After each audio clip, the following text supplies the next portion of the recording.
Hola, me llamo Ashley Stevenson. Yo estudio marketing en la Universidad de Memphis y hoy yo estaré hablando de la nueva era empresarial en España.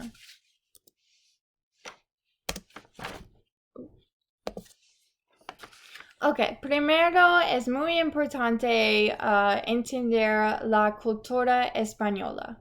Los españoles viven la vida al máximo y saborean cada momento. Los calles son muy coloridos y también la gente valora vidas vibrantes y plenas. Um, Mire el foto. Es una foto de un calle en Barcelona, España, y hay muchas flores y colores como verde, rosas, y también tiene amarillo y anaranjado y es muy, muy bonita. Ok, so un negocio se llama Software del Sol.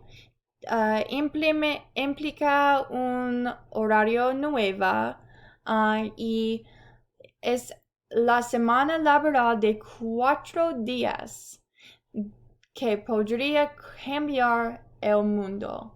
Y es porque um, uh, después de implicar el nuevo horario, la empresa veía un aumento de 40% en la productividad.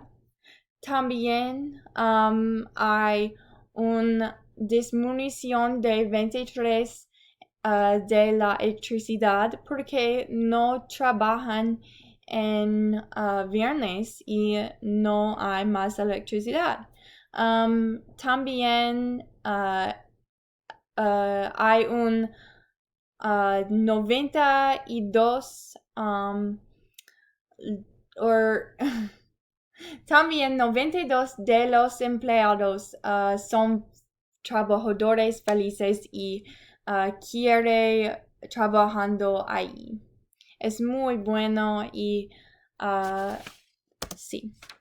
Cambio en porcentaje a lo largo del tiempo. Sí, hay muchos argumentos en las positivas aspectos.